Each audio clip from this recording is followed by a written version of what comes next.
yaa lafattiin baranallee nan baatu waan fedhetu dhufa malee sin argadha.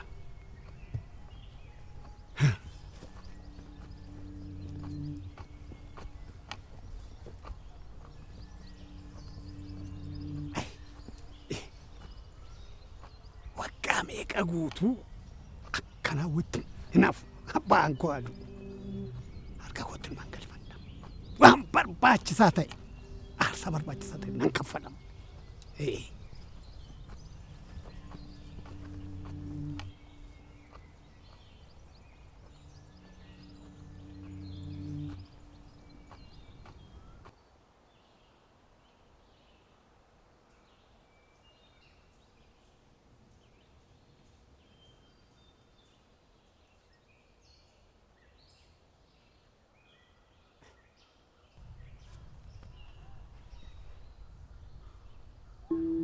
Ada marga? Ada marga? Oh. Abba kurtaa eessaa deemtu? Gamanaan galaa jira. Maali nagumaani re? Nagumaani. Waanan siin jedhe sana waanan sitti sana hunda inuma diddabite ati. Na dhagaa'uu didde. Maali abbaa kurtaa? Maali nagaan qabdan isin ofii? Akkuma beektan silaayi. Ilmoon qabu nama na gargaaruuf biraan qabu lafittiidhuman qabu kana of harkaa baasee gara fuulduraa maalan nyaadha. Maali tolaan naa kennitan siin jedhe moo qarshiidhaan naa kenniin siin jedhe? Kanaan duras na gaafattanii isinitti himeera. Irra deddeebitanii maaliif na gaafattu? Ati immoo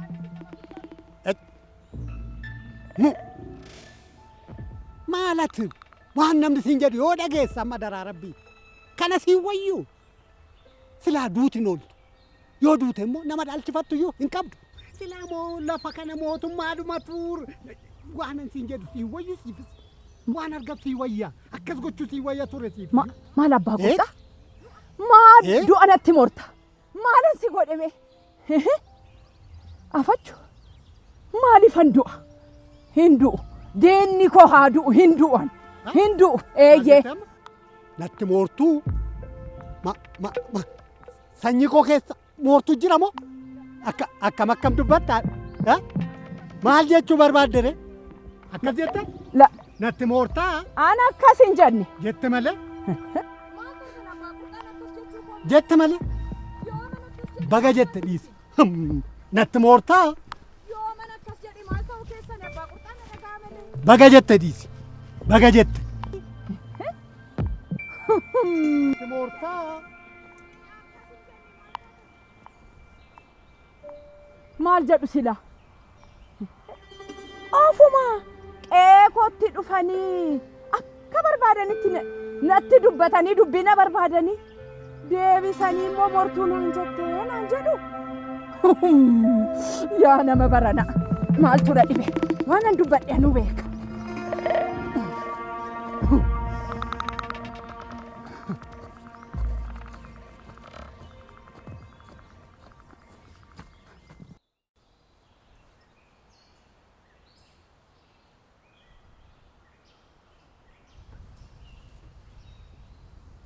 Hola. Akkam beekee irtaayi? Meeyaas fayyime? Eenyu? Anadha ana. Noora abbaa kurta. Akkam? Akkam jirtu? Fayyuma? Nagaa jirtanii? Nagaadha. Akkam fayyuma? Maal taate nuqqatte xinnoo isheen daalachuuti maal rakkoo jira moo? Rakkoon illee nabamuuti maal na barbaadda immoo? Maa inni rakkoon kee natti mika furmaata nabamu nan dhokse rakkoo jiru. Maali kanuma argitanii abbaa qurxaa kiyya kunoo xaa'oon gatiinsaa akka malee dabalee jireenyi baay'ee nutti ulfaate gammachuu maaltu jira jettaniiti kanuma ka. Saafallinni buyoo onnee qabaatte. Maaltu argame abbaa qurxaa? Elaa waanan siin jedhu sirriitti na dhagahimi. Tole. Dhugaan siin jedha waanan siin jedhu. Tole. Meenatti sirriitti na dhaggeeffadhu. Maaltu argame? Jaartiin sun haadha margaa kan jedhamtu kan duuti ishee ga'e suni lafa sana natti gurgurii jennaan na didde waggaa meeqa guutuu kadhadhe dadhabe barana garuu harka koo galuu qaban siin jedha harka koo galuu qaban siin jedha yoo didde maal gochuu bire maal ta'uu keeti lafatti badaalee lafta kana fakkaatu daraa rabbii waan goonu goonee oolchuu qabna kaasi lafa sitti fakkaate lafa burqa kan waan itti kennan fudhatu kan waan itti kennan magarsu beekas maal garuu waan gochuu barbaadde natti min jedhaa jira baay'ee salphaadha meemee amma akkas goota gara mana murtii deemteeti mana murtii dhattee ragaa naa baata anumti eekaa maarree ilaa maal goota siite abbaan koo kan du'an ta'uu dhalas ana malee akka hin qabne lafti kun immoo daangaa abbaa koo keessatti akka argamuu fi dhaaluu kan qabu ana akka ta'e ragaa naaf baata tola kanumadha lakki kun cubbuudhaan ta'u tola jechuun akkam in ulfaata tola ani oolmaa meeqa siif hin oolle adaraa rabbii amma sheeduma kan jechuma lama mana murtii dhattee dubbachuutu sitti ulfaate akkan si kadhadhu na taasif taate waa meeqa siif hin oolle tola lakki waa meeqa ol hin dabarsine waa meeqa siif hin oolle ani amma maal jechuu keeta adaraa rabbii oolteerta garuu erga jettanii haa ta'u akkasidha lafti kun harkuma kootti galuu qaba waggaa meeqa guutuu jedheen dadhabe barana garuu harka kootti galuu qaban siin jedha kanaafuu ilaa ishee kana maal goota siita gatii xaawoo ishee sila jette sanatti dabalatta kan biraa immoo ilaa gaafa dhimmi kun naa xumuramu waanan siif godhu anatu beeka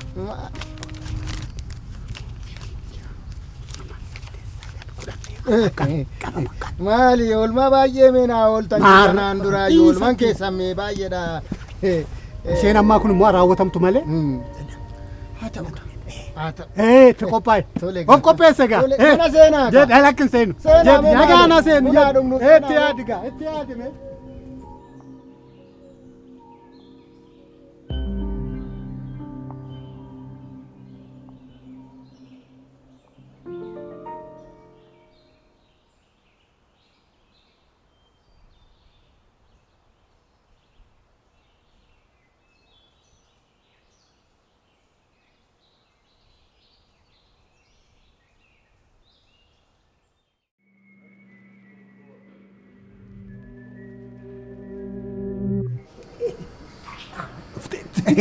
dhufte geechirti shiinis dhuftuunis ilaame baa qurxaayi baay'ee nu deddeebisuu laata dafanii nu xumuruu laata maal si deddeebisu itteeti an akkuma dhufee nan iyyata koo galfadhe sanaa booda immoo yeroodhuma gabaabaa keessatti ragaa kee dhiyeeffadhu naan jedhan kun har'a dhiyaanne miti kana booda immoo gara murtiitti deemu dubbiin dhume jechuudha galla jechuudha baay'ee gaariidha akkas taanan hundumtuu sirraa jira jechuudha gaafuu hundumtuu sirraa takka durbi baay'ee gaariidha gachaa ta'uu jirti dadhabdee dhiisti miti dadhabdee galti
Akkam bultan dhaddacha guyyaa irraa hin jalqabna.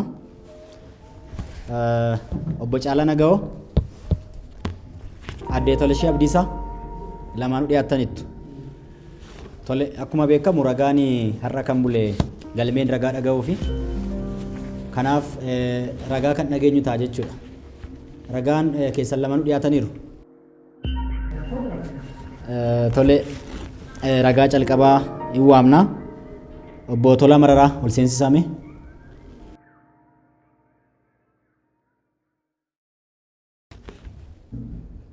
Obbo Tolaan isini? Tole isinirraa calqabna. Akka amantii keessaniitti kakattaniiti jecha ragummaa keessanii kan dhaggeeffannu. Amantaan keessan maal?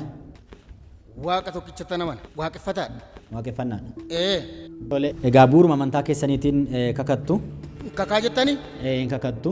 Kanaaf dhugaa dubbachuudhaaf harka tokko dhagaa sanarra keessu harka tokko ol qabdu waan ani jedhu na wajjin hin jettu jechuudha. Harka tokko ol kaasaa waan ani dubbadhu na wajjin hin dubbattu. Dhugaan dubbadha. Dhugaan dubbadha. Sobaan dubbadhu. Yoon soba dubbadhe. Ilmoon naaf hin dhalatin. Ilmoon naaf hin dhalatin. Yoo dhalateen guddatin. Dhalatuun guddatin. Sodaatin haga. Dhugaa dubbachuu dhuftan yoo ta'e waan ani jedhu na wajjin hin jettu. Guddatu mul'atin. Guddatu naanqotin. Guddatu mul'atin. Yoon soba dubbadhe. Yoon soba dubbadhe. Qeekoo booftaa dhaalu. Qeekoo booftaa dhaalu. Waan ani jedhe jedhaa akka maali? Maal taatan? Dubbattanii? Attam? Kabajamoo mana murtii rakkootu jira. Ani sobaan hin kakadhu. Sobaan kakadhe qeekoof maatii kootti cubbuun hin galu.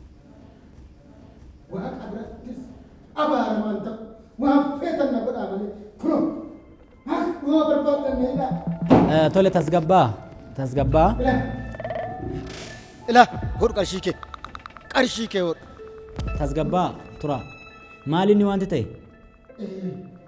Mana murtii fuulduratti hodhu qarshii kee an soba hin rageessu.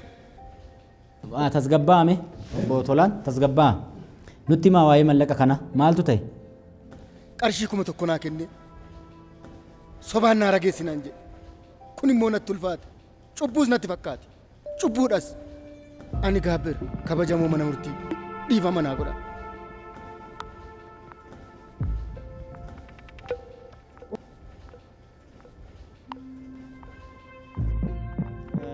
Sobaan ragaa naaf baa jedhaniiti mallaqa kana kan sanitti kennan.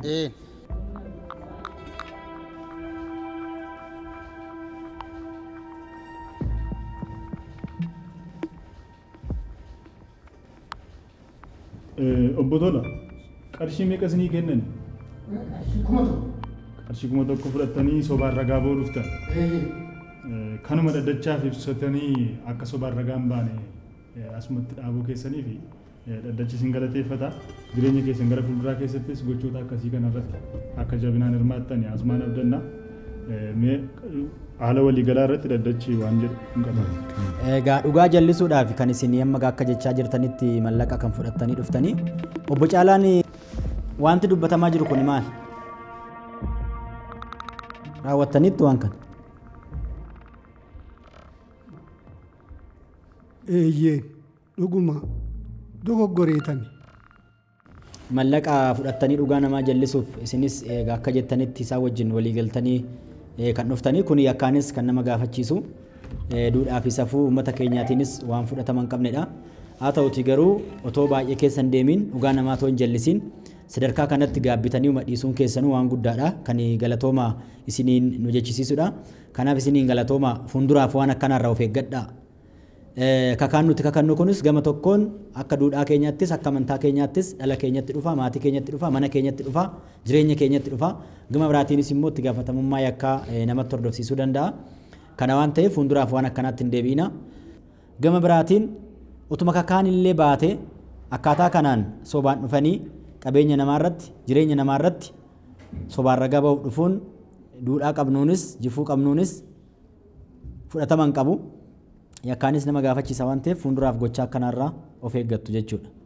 Obbo Caalaan garuu ta'e jettanii akkaataa amma isinis dubbattaniin obbo Tolaanis dubbataniin dhugaa namaa balleessuudhaaf mallaqa namaaf kennitanii dhaddacha dogoggorsiiftanii karaa qaxxaamuraa murtii argachuudhaaf waan dhuftaniif inni kun itti gaafatamummaa yakkaa waan hordofsiisuuf qaama dhimmi ilaallatuun dhimmichi poolisiidhaan qoratamee qulqullaa'ee hin dhiyaata jechuudha. Kanaaf isiniin obbo Tolaan galatoomaa isiniin jecha obbo Caalaan immoo gara waajjira poolisii deemtu jechuudha. Kanuma.